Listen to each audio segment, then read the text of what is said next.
The LinkedIn Podcast Network is sponsored by TIAA. TIAA makes you a retirement promise, a promise of a guaranteed retirement paycheck for life. Learn more at TIAA.org/promises pay off.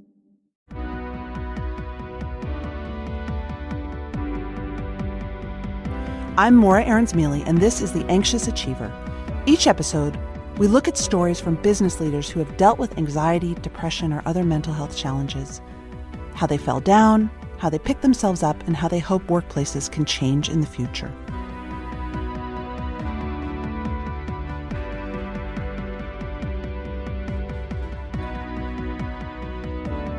Today, we're going to talk about you and your anxiety for the long haul with Dr. Alice Boyes.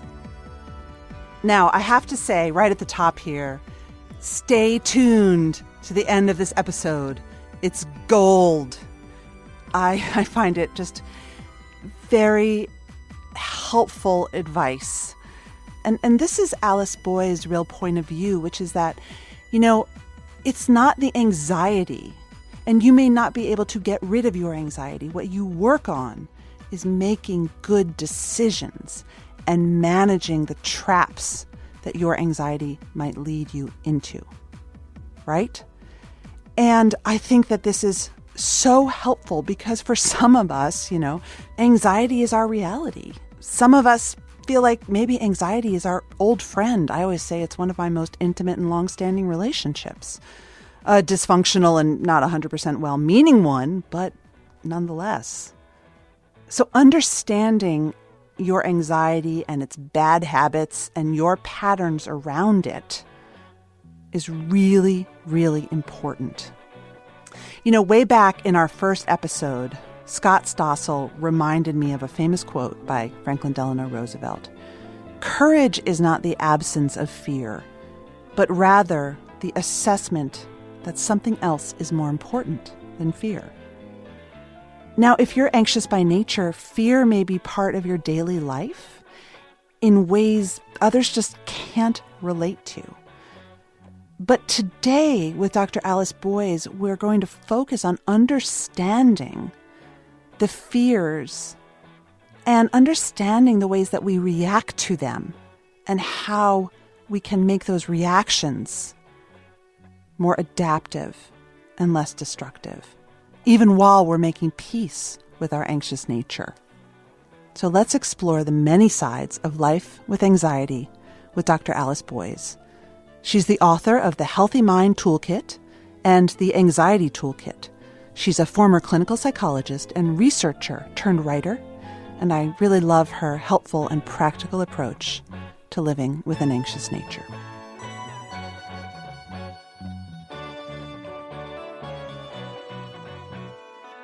So, Alice, one of the things that I think I've noticed about your language is that you don't really like to use the term trigger for anxiety. You use anxiety bottlenecks or traps. But the idea is that you can notice and then control some of the bottlenecks or traps? You can. As a general rule, I try and stay away from the idea of controlling anxiety because the typical thing is the more that you try and control it, the more it will fight back. So you can get into a real tug of war with anxiety, and it's generally better to treat anxiety more lightly. So to be more accepting of your responses, but more aware of the ways in which you might be making it worse. Mm-hmm. So what are some of these common bottlenecks or traps that people should be on the lookout for? Yeah, so a really common one is perfectionism, especially if you're sort of an anxious overachiever. So people will often respond to anxiety by trying to be more perfect and more in control.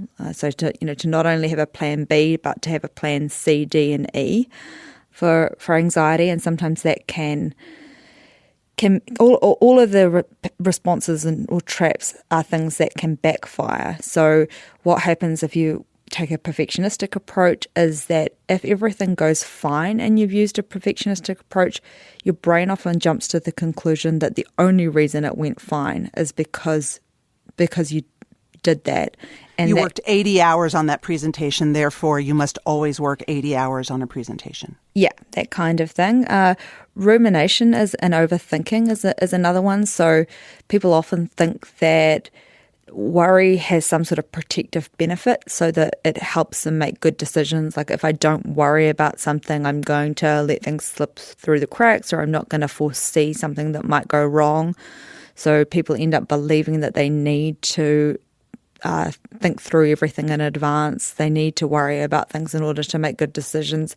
And if anything, it often goes in the other direction as well. So occasionally overthinking something will result in a new idea, but it's equally likely to make you feel just more confused and more stuck and make you kind of get into a pattern of inaction.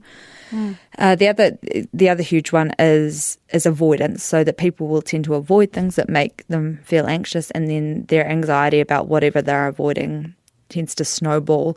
And avoidance causes lots of interpersonal issues as well. So with colleagues at work, or the person who's wondering why it's taking you for a week to respond to an email, or with people at home and in your personal relationships, if you're dragging your heels on things that are making you anxious. Is it possible that people who use these tactics, I think especially avoidance, may not even be aware that they're anxious about something? They're just unconsciously avoiding because that's a pattern that they've done?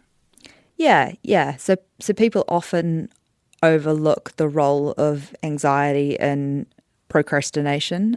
Sometimes it can be quite hidden. So maybe it's something that you've done a lot of times before, but for some reason there's something about this time that's a wee bit different. Like for example, obviously I do a lot of writing, but if I get a new editor, then maybe I'm more avoidant in getting started with that because I'm dealing with a new relationship there. Or so sometimes people overlook times when anxiety is involved. Another real hidden one is where somebody is wanting you to do something and you resent being asked to do it.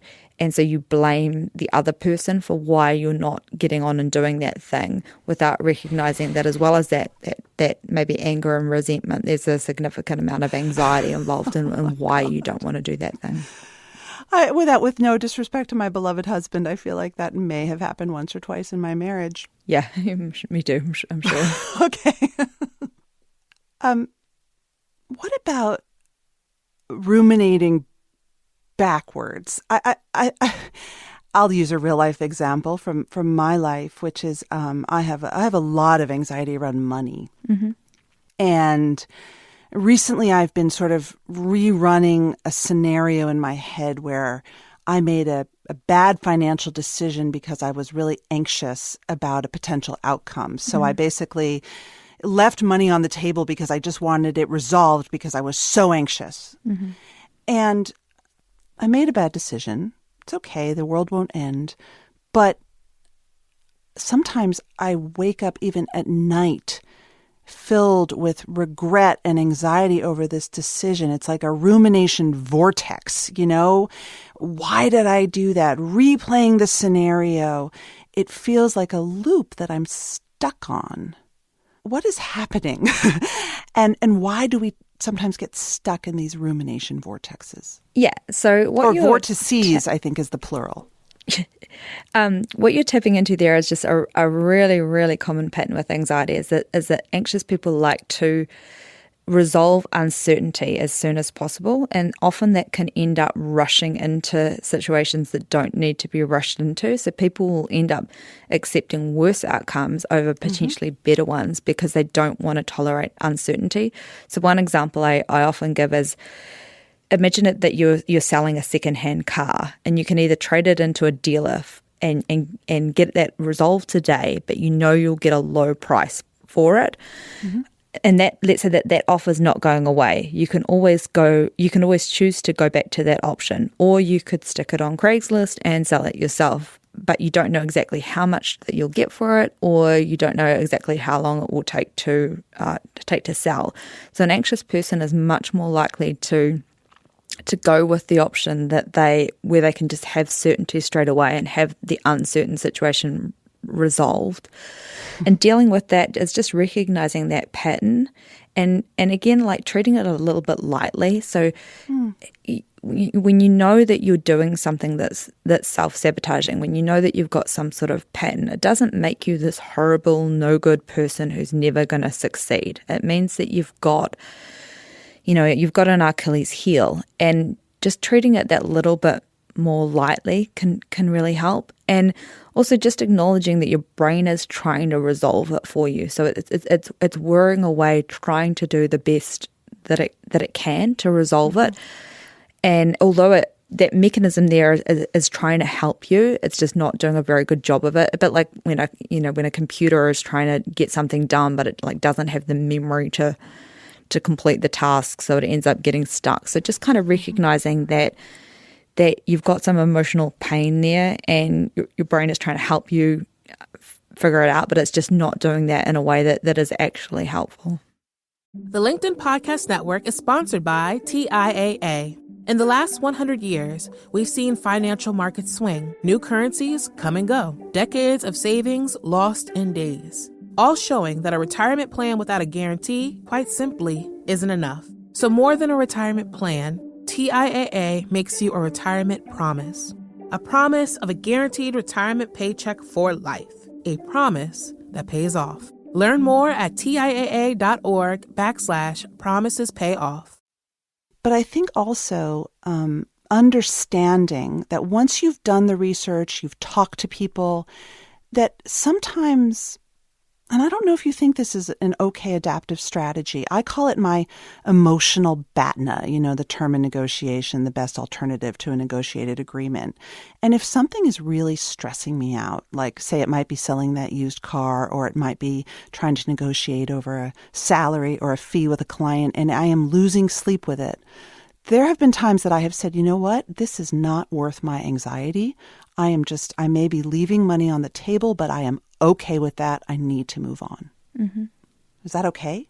Yeah, there are no hard and fast rules with things. So it may be okay, and it may not be okay. So it's something that you have to assess for yourself. That I think that's a really tricky question about when you should take your anxiety into consideration and perhaps not put yourself out there to on the anxiety ledge to the same extent as you might otherwise. One of the, before I forget the point, one of the things I think I find incredibly helpful in terms of other people is people who have a different thinking style than I do. So one of my anxiety tendencies I know is to think kind of small. So I will that will be something that I do to try and manage my anxiety, is to only sort of make small bets on things. And I have a brother-in-law who makes a lot bigger, who takes a lot bigger risks, makes a lot bigger bets on things, and tends to get better results from that. It's really useful for me to have his thinking style there in the background. So almost, his name's Lee, and so I think, what would Lee think in this situation? And just having someone who's got a different thinking style than mine, without even asking him directly, I can think about the alternative approach that he would take.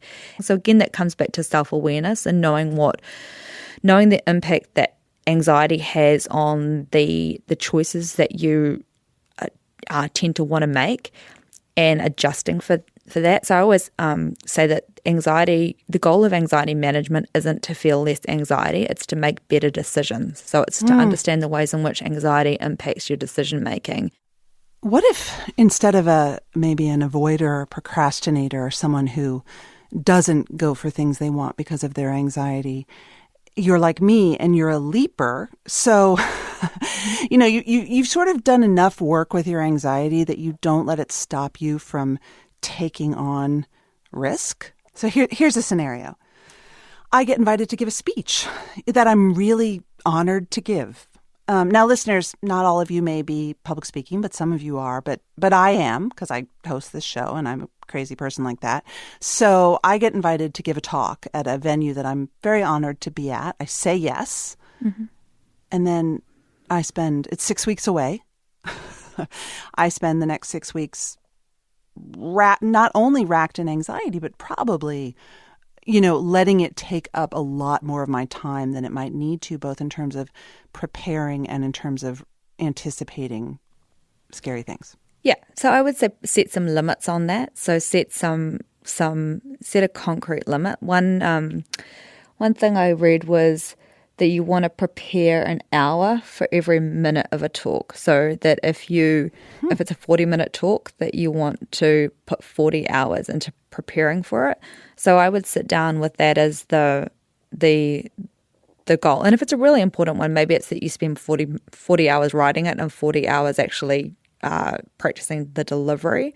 Mm-hmm. So I would put some limits on yourself in that situation, and make sure that everything that you were doing behaviorally was the things that were logically going to give you the best chance of success. After that, it's all about acceptance, that knowing that you are doing the things that are rationally, objectively, empirically associated with you being successful, and then leaving it at that point and recognizing that you will have some bubbling anxiety because you want to do a good job, and that's okay, that you don't need to reduce your anxiety beyond that. Yeah. But also setting the limit that I've done what I needed to do, and I'm not going to ruminate or criticize myself, right? Getting into the negative self-talk that if only I had done X and if only I had done Y, things would be different. Yeah, it's kind of recognizing that there are costs to doing something else. So that's, what people who are anxious don't tend to do all of the sensible things. So anxiety is much more likely to cause people to focus on the wrong things or to avoid than it is to kind of overdo the right things. So what's a wrong thing that we focus on? So it might be that the person puts off practicing, or that they just get hung up on one aspect of something, and they get so hung up on a little aspect that they miss the bigger picture, or that they don't recognize that they need that unexpected things will happen, and they need to kind of mentally prepare for being able to absorb those. So sort of that knowledge that you can't predict everything that will go wrong. So part of preparing is being in a decent psychological place that you can adapt to whatever might come up on the day. When you're anxious, you don't. That's kind of the trap, that it takes you away from doing the things that are really sensible, rather than this an idea that people who are anxious are doing all of that stuff and they're also being stressed out. It's usually that they're either focusing on the wrong things or they're avoiding. Mm-hmm. Well, let's talk about something that I think is really important to doing something amazingly, which is getting feedback, right? Mm-hmm. Positive and less positive. Because obviously being able to handle feedback is a huge piece of career growth. And yet I think that many of us anxious types, we just avoid feedback or potentially difficult conversations for many reasons. Shame, being found out, having feelings we're uncomfortable with, etc. I mean, I know for me, I miss out on probably growing and learning and even having more real relationships by avoiding feedback, but I still avoid it. Mm-hmm. Is there sort of a baby step way that we can get more comfortable with feedback? Yeah, so one of the big things is to identify what helps you take on board feedback, what helps you be more willing to accept it. A lot of that can be who you're getting it from. So making sure that you have somebody who generally trusts in your talent, who generally trusts in your capacity and your psychological flexibility, that you can get a point of feedback and adapt to that. So it's a lot easier to get constructive feedback from someone where you fundamentally believe that they believe in your basic talents and competencies. So you want to get feedback from someone who thinks you're talented and who thinks you're just like a competent human, someone that you're sure doesn't see you as flaky, or someone that sees you as a mentally balanced person. And when you've got those people that you trust, it can be a lot easier. Also, just kind of realizing the format that you like to get feedback in can be really helpful as well. So it's a lot easier not to be defensive sometimes if you're getting feedback in a form that's written rather than being given it on the spot. So just kind of figuring out what's kind of useful for you. It might be that you realize that kind of too much feedback can be really difficult. So you might think, well, instead of getting 100 people to do a survey, I might get 5 people and then digest that first. So just kind of figuring out what's a helpful way for you to get it, and also just to realize that sometimes feedback is not that helpful. So thinking about the fact that even from someone who's a really good, a useful feedback giver, that maybe only 80% of it is on point. So just kind of taking that into account as well, and recognizing that you don't need to accept every point of feedback, that you can disagree or you can prioritize or all of that. But also it's just managing that psychology about where you don't go from I've got this one thing I'm not doing well to I'm never going to succeed, I'm doomed to fail, I'm terrible, I'm horrible, the all of that kind of thing. But sometimes feedback happens and it's not thought out. Sometimes you're in a meeting and you say something stupid or offensive in front of all your colleagues, and you might get some in the moment or really post-haste feedback. I think that for many of us that taps into that harsh self-criticism, and it can freeze you up in the meeting or in the day. It can really create a bomb of shame, right? Yeah. Give me an example. So part of working through stuff like that is actually of unlayering some of that shame is to not couch it, to not say it in a vague general way, but actually give an example of this is what I did, and this is the stupid thing that I said. So, oh God, well, I say stupid things so often it's really hard, but because I blurt things, I get nervous and I blurt things, or I feel like I'm not being heard, so then I blurt things. But recently, I was in a meeting and with a client, and they were presenting a new line of videos that they had created and had spent a lot of time, and one person on the team had really spearheaded them. And I said in the meeting, well, I just don't think these are as creative or as good as our other videos. Mm-hmm. And the minute I said it, it was like you could hear a pin drop. Mm-hmm. It was like my internal monologue had spoken, and it was a major faux pas, and I definitely got feedback. So then I just really lost the rest of the day. I mean, I felt so ashamed. I was so angry at myself. I do that a lot. And then I think, oh, should I send a follow-up email? Do I need to apologize to that person? It's all a little squishy because your own negative self-talk gets so involved, even if you may have legitimately screwed up. Yeah. Was it wrong? Like, I mean, was it an on-point piece of feedback? It wasn't useful. It wasn't useful at all. I was cranky. Okay. I was cranky, and my ego was offended because they didn't take my advice. Okay. So then I think it is just figuring out whenever you have anything that happens and that sort of that triggers rumination, I think you've got to ask yourself if there is a lesson to be learned here. Like, what is the practical takeaway from this?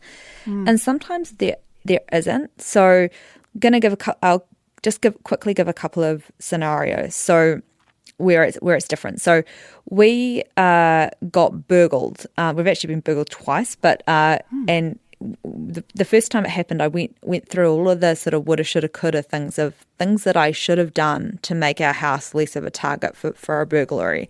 And in that scenario, there were things that that should have been done, that some basic things that could have been done to make that happen.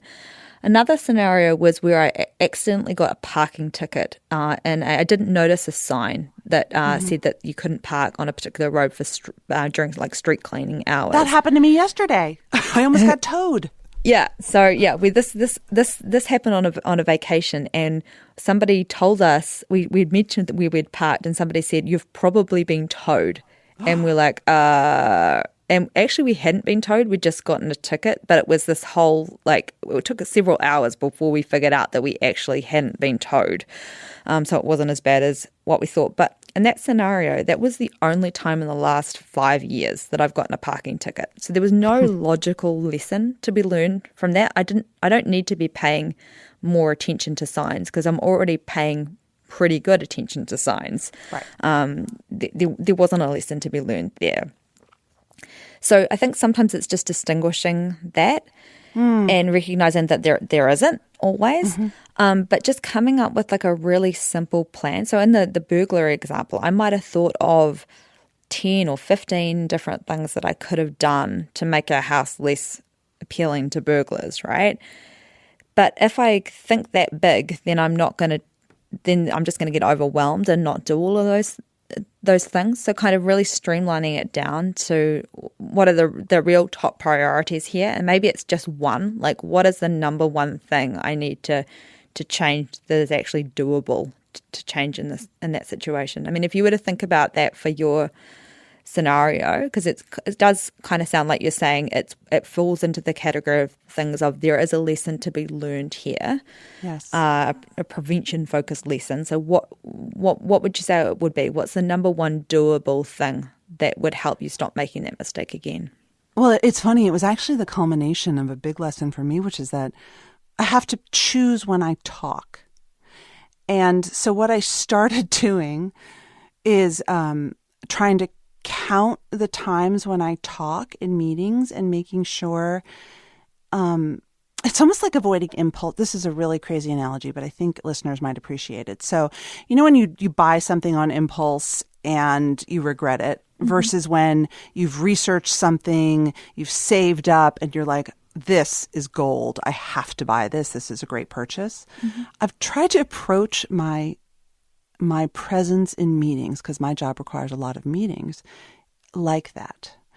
No impulse purchases, only things that I know I really want. So it would be, don't blurt out things that you're thinking, especially if you're in a certain kind of mood. Save up for when you feel that you have something that's really additive to the conversation. And actually listen. Get out of your own head about how anxious you feel because maybe you feel like someone doesn't like you, or you're going to get fired, or there's some dynamic in the room that's making you feel anxious. Stop. Actually listen to the conversation and only talk when you have something important to say. Now, I am not there yet, but I'm working on it. Yeah, and I think that even translating that principle into behavioral terms as much as you can. So it might be something like that you practice giving sandwich feedback or something like that, rather than and that would be something that would help. I mean, sandwich feedback, like something good, something bad, something good, or vice versa. Yes. So something good, something bad. The poo sandwich. So that if you well done. We are a clean podcast. Yeah. So that if that's how you standardly speak, then that's going to help prevent the blurting, because you're going to need to think about the ingredients of that sandwich. I like that. I like that a lot. I also, in my mind, always repeat the lyric from Hamilton, "Talk less, smile more," which is, really sometimes good advice. Yeah. I think, just not acknowledging that that one of your patterns is impulsivity. So having once you know the way, and that's what I said about how anxiety anxiety management isn't about reducing anxiety, it's about better decision making. So having some really concrete strategies, and to help prevent those patterns happening. And then once you've done all of the practical things that you could do, then accepting the level of anxiety, of remaining anxiety that you feel after that. So it sounds like that you need some real practical strategies around around managing impulsive decision making when you're feeling anxious. And you'll end up with a handful of strategies for doing that, but also just thinking in terms of behaviors you want to do rather than behaviors that you want to avoid, because it's just too hard to have a plan to not do things. So you want to have your plans be, this is what I'll do, this is not, rather than this is what I'll not do. I think you just changed my life. As you said that, I thought, that is completely what I do. I make impulsive decisions when I'm feeling anxious. Yeah. With money, with talking, with all kinds of stuff. Yeah. And everybody has a slightly different manifestation, and that's why sort of becoming a self-expert is so important, is to understand the ways in which anxiety manifests for you. And that's something that sometimes going to seeing somebody on an individual basis, seeing a therapist on an individual basis can be useful for, because sometimes someone that works with anxious people a lot, or works with anxious overachievers a lot, is going to be able to see those patterns really quickly. So and help you have those insights and light bulb moments just much more quickly than you could ever have them on your own, and that can be kind of useful too. One of the things that I think those of us who have traveled with anxiety for many years is that we do get to know our anxiety, and hopefully we get a certain level of power and awareness over our bad habits. But I think for a lot of fellow travelers, feeling your anxiety might ironically be more comfortable than doing something that scares you, or talking to someone who's an actual person who you might have to introduce yourself to. Instead, you could just have a conversation with your anxiety in the corner, right? I mean, there's so many ways in which those of us, for me, my anxiety is it's like one of my oldest relationships. It's literally traveled with me throughout my life. Yeah. And you really want to get a bit of psychological distance from that. So it can be, so there's a couple of main different therapeutic approaches to anxiety. There's the cognitive behavioral therapy approach, and then there's what's called the acceptance and commitment therapy approach, or mindfulness and acceptance approach.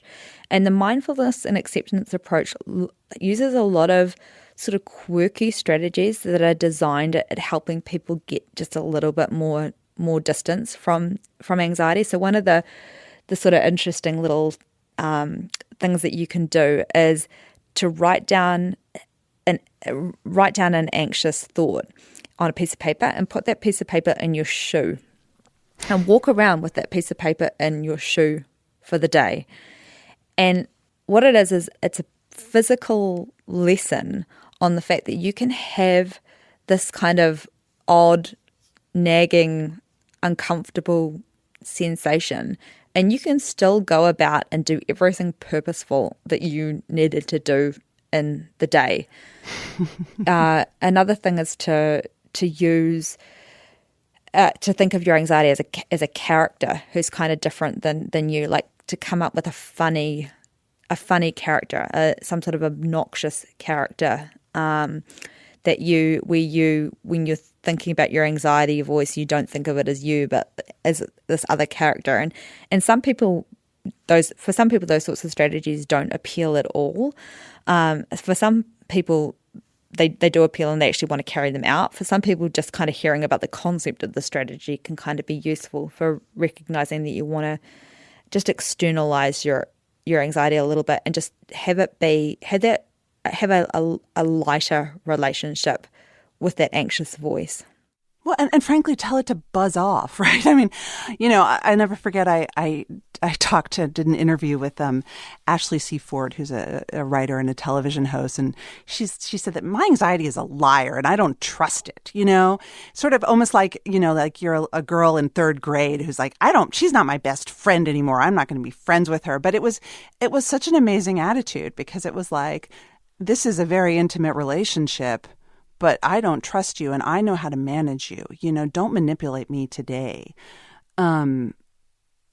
It's so complicated, though, because it is, when you've had anxiety sometimes for decades, or it comes and goes, it is, in a way, one of your most intimate relationships, and you have to negotiate with it sometimes.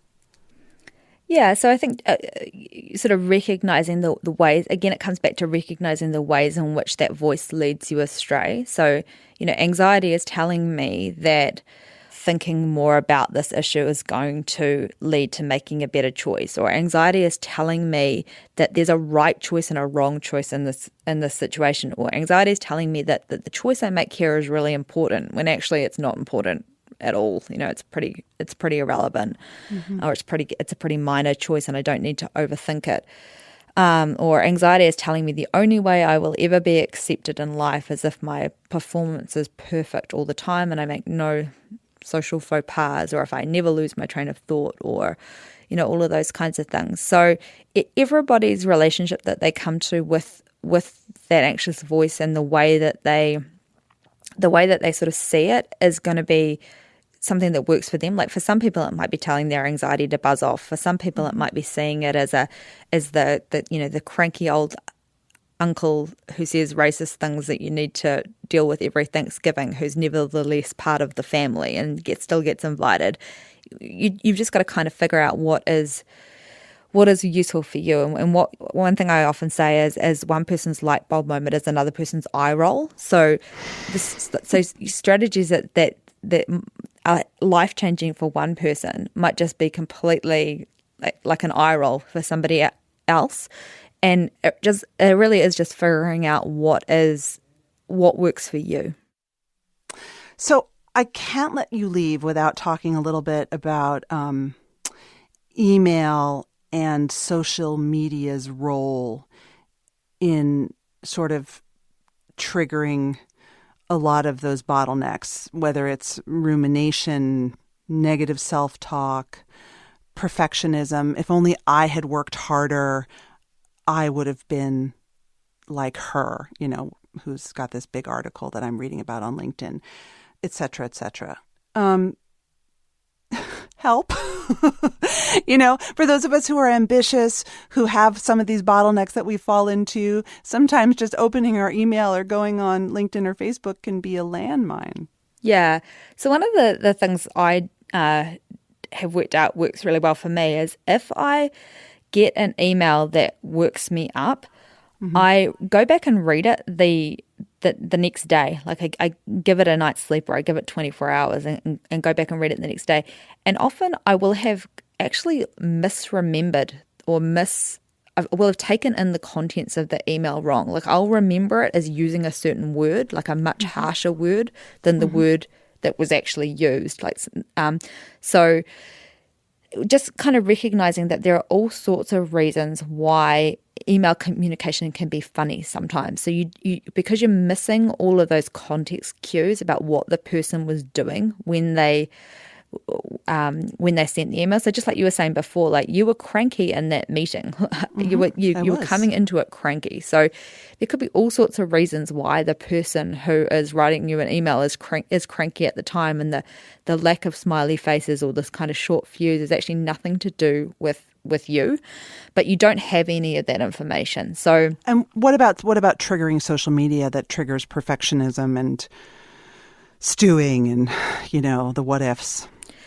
I mean, just kind of recognizing that you're on your own, that everyone's on their own path, and also that kind of like the in terms of your own social circle, like thinking about that sort of idea of a rising tide can lift all boats. The more that your network of people is filled with successful people, the better it's going to be for you, but just that basic recognition that you only see the highlight reel of what people are posting on social media, and just and just that you're on your own path. The reason that you're not doing what somebody else is doing is because that you're not choosing that there's always opportunity cost with things, so you can only choose sort of one path at a time, and so you there are all sorts of things that you're not seeing, or that if you're making a choice to have kids or that kind of thing, and that's meaning that you're not able to work the crazy hours that someone else might be working to have a different kind of success, that's what you're choosing because that's what you want for yourself. And I think also, I remember you saying this or reading this, there's a little bit of narcissism, right? In the anxiety and the ruminating, right? Making it all about yourself instead of, like you said, celebrating another's achievement or accomplishment or just goodness in the just world. recognizing that everyone needs to have a turn at being this, at being the star, that it's just not, there's nothing fun about a life in which that you are the best at everything that you do. Like a lot of kids have, might have grown up where they were always the smartest kid in their class, or always kind of close to the smartest kid in their class, and maybe felt kind of frustrated with that, didn't like to work on teams or that kind of thing because they felt like their teammates weren't as dedicated or ambitious or whatever as what they were. And so when you reach higher levels of things, then you're not going to be when you're swimming in a different swimming pool, you're not going to be the top all of the time. And knowing that not only is that sort of not possible to always be the star, but it's just not desirable either. You really want to be surrounding yourself with people who are better than you at some other things. And you don't want to be attempting to be good at everything, because you want to be attempting to be good at the things that are really important and meaningful to you. It's so funny. My therapist said this yesterday to me, because I'm so anxious and I'm so frazzled. And she said, why do you have to be so special at everything? Whoever told you that? Yeah. And I said, but I've always been special since I was 3 years old. And she said, well, who says? Yeah, and that's the fear for people with anxiety, is that and that's kind of sort of what I was saying about it's a self-protective thing. So it's the idea that that you end up believing the only way I've succeeded in life, or the only way I'm being accepted and loved, and that I've got my kind of basic needs met, is by being excellent, is by overdoing everything.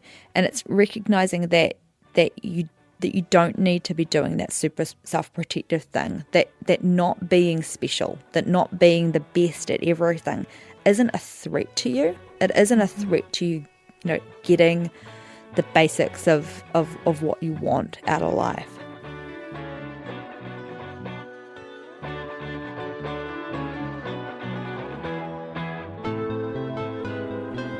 That's it for this week's show.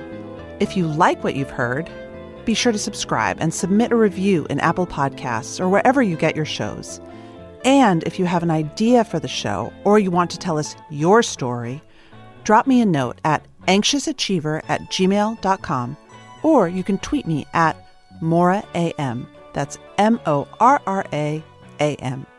Special thanks to the team at Harvard Business Review, my producer Mary Dew, the team at Podcast Garage, and all of our guests who are telling us their stories from the heart. From the HBR Presents Network, I'm Morra Aarons-Mele, and this is The Anxious Achiever.